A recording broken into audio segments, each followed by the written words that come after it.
Electronic science के लिए सबसे कॉम्प्रिहेंसिव कोर्सेज डिजीमेंटो एजुकेशन के साथ अवेलेबल हैं। तो आज ही गूगल प्ले स्टोर से हमारे एप्लीकेशन को डाउनलोड कीजिए।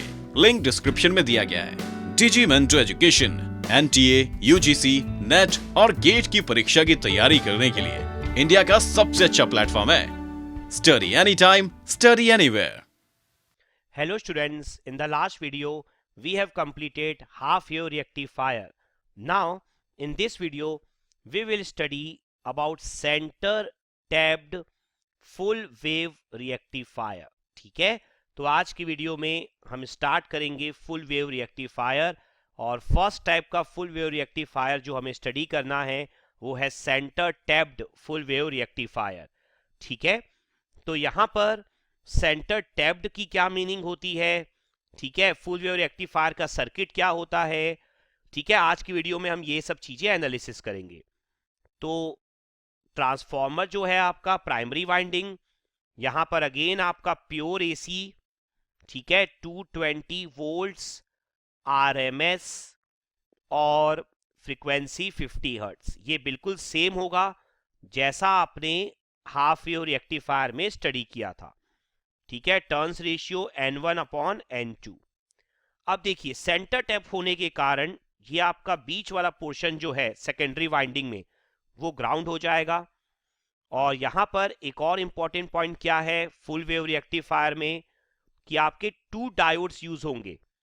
जैसा कि हाफ वेव रेक्टिफायर का अगर आपको सर्किट याद हो तो हाफ वेव रेक्टिफायर के सर्किट में सिर्फ एक डायोड था, ये टॉप वाला, लेकिन फुल वेव रेक्टिफायर के सर्किट्स में 2 डायोड्स यूज होंगे आपके। देन आपका लोड रेजिस्टेंस होगा और लोड रेजिस्टेंस के अक्रॉस ही आपको आउटपुट मेजर करना है।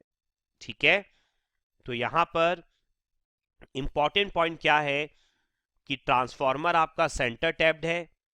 ठीक है, स्टेप डाउन ट्रांसफॉर्मर ही होगा। स्टेप डाउन ट्रांसफॉर्मर के बारे में मैं आपको ऑलरेडी हाफ वेव रेक्टिफायर में बता चुका हूं। और यहां पर एक और इंपॉर्टेंट पॉइंट क्या है कि आपके 2 डायोड्स होंगे। तो यहां पर मैं कुछ वोल्टेज अज्यूम कर लेता हूं या कुछ पॉइंट अज्यूम कर लेता हूं x, और इस पॉइंट को मैं ले लेता हूं y। नाउ यहां पर अब कुछ इंपॉर्टेंट पॉइंट्स हैं। फर्स्ट पॉइंट आपका क्या है कि सेकेंडरी वाइंडिंग सेंटर टैप्ड है, जो हमें ऑलरेडी पता है। इसका मतलब क्या है कि सेकेंडरी वाइंडिंग बेसिकली आपकी 2 हाफ में डिवाइड हो रही है एंड ईच हाफ में इक्वल नंबर ऑफ टर्न्स हैं, दैट इज N2।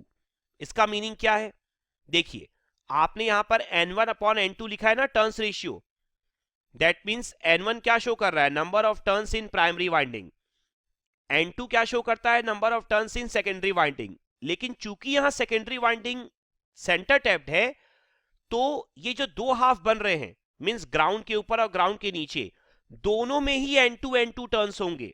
ये इंपॉर्टेंट पॉइंट है, ठीक है ना। तो ये जो सेंटर टैप्ड का जो कंसेप्ट है वो आपको बहुत अच्छे से क्लियर होना चाहिए। मैं आपको यहां पर एक एग्जांपल भी दे देता हूं साथ ही साथ। देखिए मान लीजिए कि आपका जो प्राइमरी वाइंडिंग का इनपुट वोल्टेज है वो क्या है, 220 वोल्ट आरएमएस, जो फिगर में भी हमने शो किया है। और मान लीजिए कि आपका जो टर्न्स रेशियो है वो क्या है, 5/1 है, N1/N2। तो इसका क्या मतलब होगा कि जो सेकेंडरी वाइंडिंग है ना उसके हर एक हाफ में जो आरएमएस वोल्टेज होगा, ठीक है, वो कितना होगा, 220/5, दैट मींस 44 वोल्ट्स। ठीक है, तो 44 वोल्ट जो है आपका वो इस हाफ में भी होगा और ये नीचे वाले हाफ में भी होगा। ठीक है, ये नहीं करना है कि 44 का भी हाफ हाफ कर देना है 22, ऐसा नहीं है। N2 का मतलब है नंबर ऑफ टर्न्स, आपके ऊपर वाले हाफ की भी N2 है और नीचे वाले हाफ की भी क्या है, N2 है। क्लियर है अच्छे से।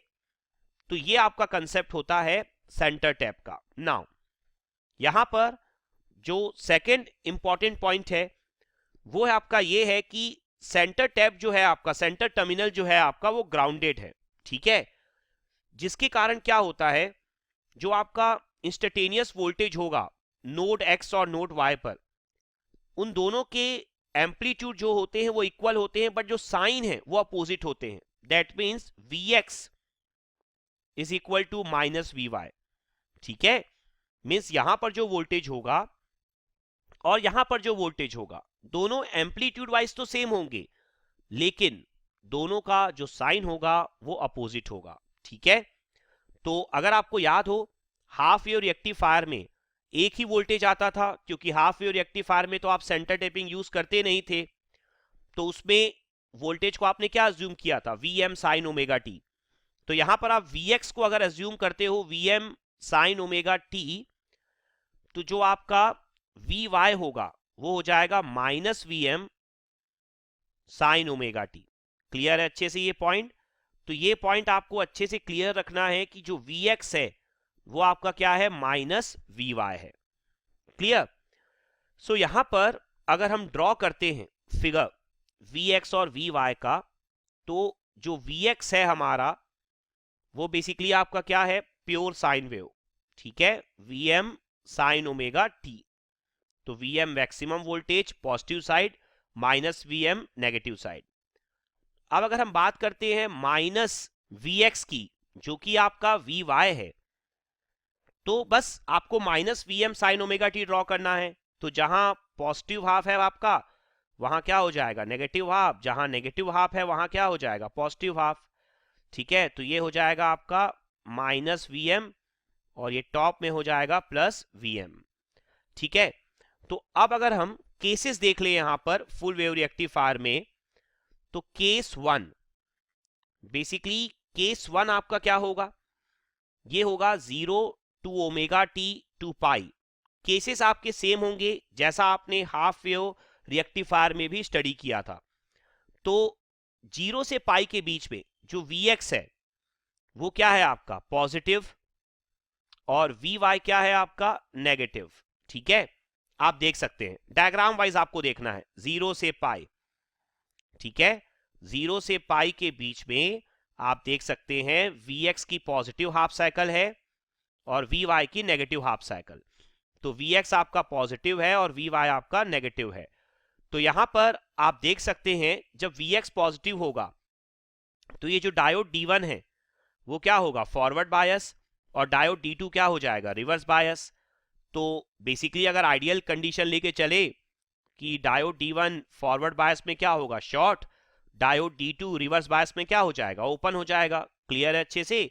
तो हम यहां पर अगर डायग्राम ड्रॉ करते हैं सेकेंडरी वाइंडिंग के साइड का, तो क्या हो जाएगा आपका, secondary winding centre tapping, voltage X, voltage Y, then यहां पर RL और ये आपका ग्राउंड, और यहां पर आपको क्या कैलकुलेट करना है, आउटपुट। और आप देख सकते हैं कि आपका जो ये डायोड है ये ओपन सर्किट है D2 वाला, जिसके कारण ये पूरा का पूरा आपका क्या हो जाएगा, लाइन ओपन हो जाएगी, ये वाली लाइन। ठीक है, तो ये आपका सर्किट बन जाएगा यहां पर। क्लियर? सो यहां पर अगर हम बात करते हैं आउटपुट वोल्टेज की, V आउट की, तो V आउट हमें जो कैलकुलेशन करना है, तो आप देखिए यहां पर किस तरीके से हम कैलकुलेट कर सकते हैं। देखिए ये Vx है, तो ये Vx क्या होगा आपका, प्लस माइनस Vx। ठीक है, नाउ अगर आप Vy भी रिप्रेजेंट करना चाहते हैं तो ये normally plus minus Vy, basically ground के साइड माइनस कर दीजिए। नाउ यहां पर आप देखिए अगर आप KVL लगा दें ग्राउंड से ग्राउंड तक का, तो आप देख सकते हैं minus Vx plus V out equal to 0। तो V आउट किसके इक्वल हो जाएगा, Vx के। Vy की कोई नीड ही नहीं हुई। ठीक है ना, इस ग्राउंड से स्टार्ट कर सकते हैं। तो वोल्टेज का पहला sign minus Vx plus output हो जाएगा आपका V out equal to Vx। तो बेसिकली हमारा आंसर आ रहा है Vx। तो 0 से पाई के बीच में आपका आंसर आ रहा है Vx, मतलब ये देखिए आपको पॉजिटिव हाफ साइकिल मिल गई।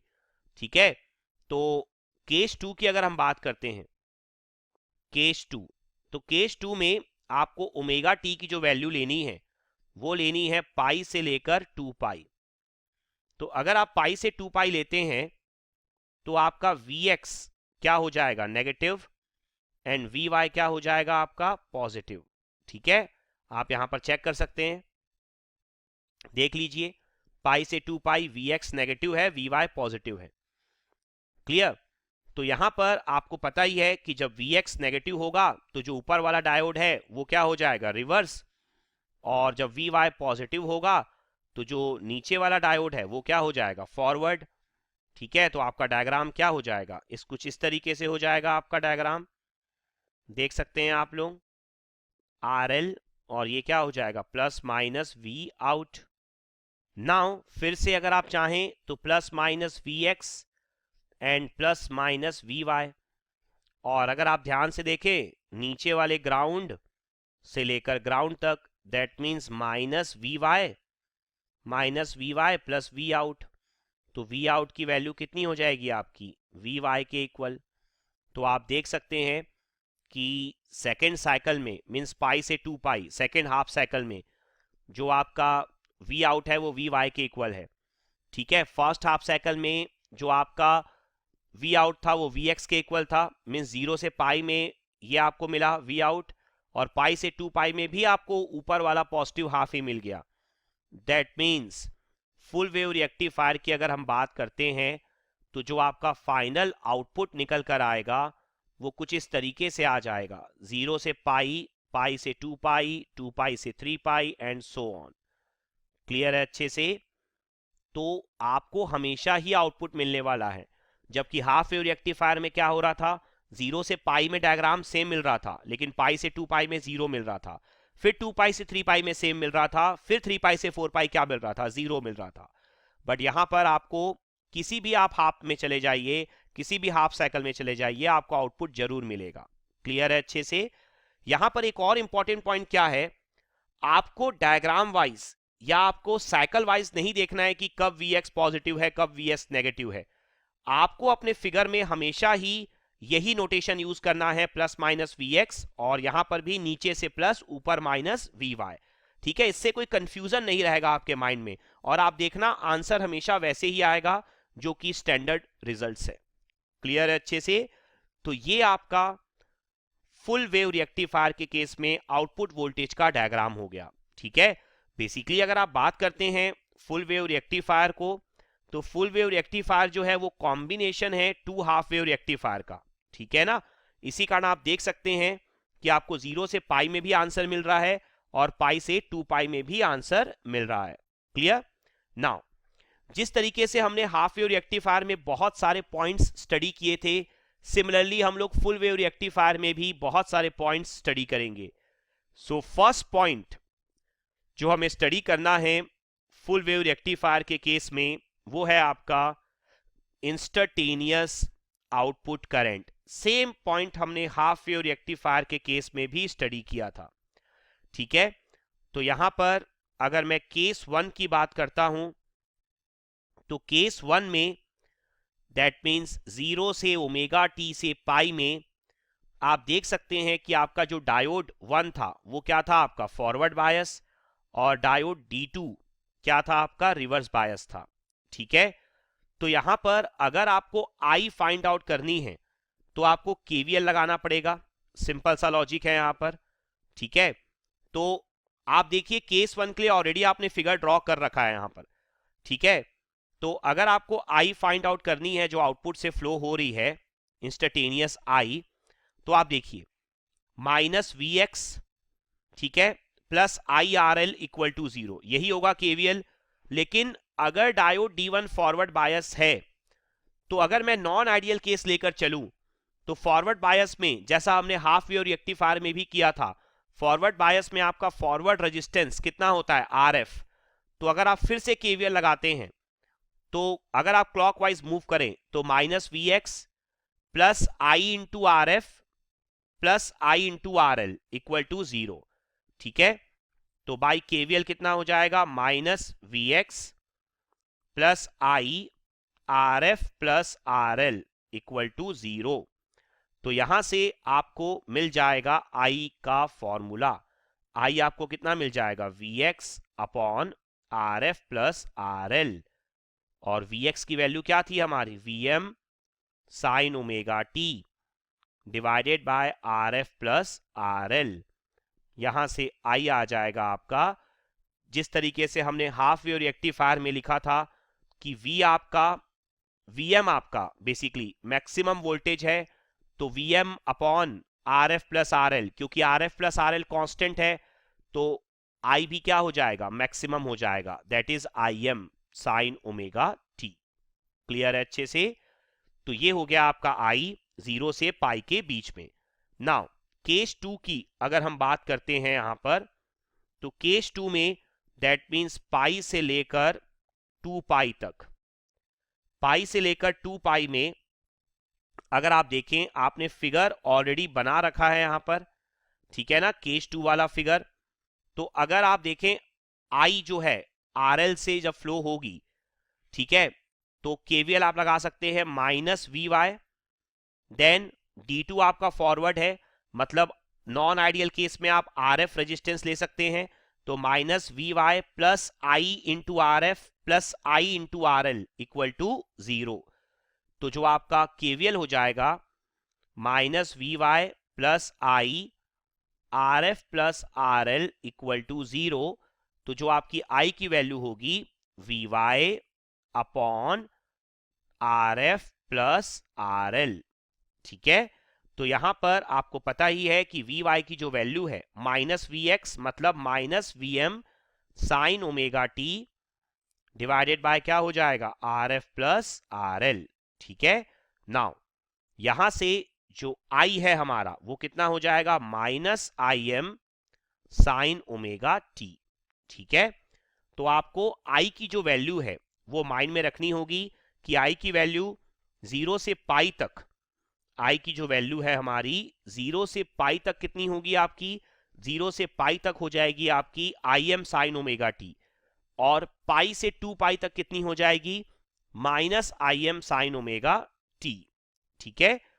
नाउ जो करंट का यूज करके नेक्स्ट फॉर्मूले जो हमें कैलकुलेट करने हैं, like DC output current, RMS output current और आरएमएस एसी आउटपुट करंट, ठीक है, उसके बाद रिपल फैक्टर जो हमने हाफ वेव रेक्टिफायर में भी कैलकुलेट किया था, ये सारी वैल्यूज हम नेक्स्ट पार्ट में कैलकुलेट करेंगे, नेक्स्ट वीडियो में कैलकुलेट करेंगे।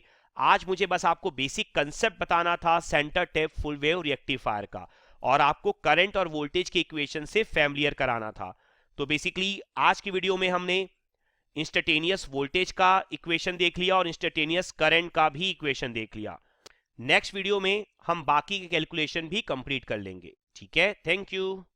अगर आपको इस वीडियो में कहीं भी कोई डाउट हो तो आप कमेंट सेक्शन में पोस्ट कर सकते हैं या आप हमें मेल कर सकते हैं।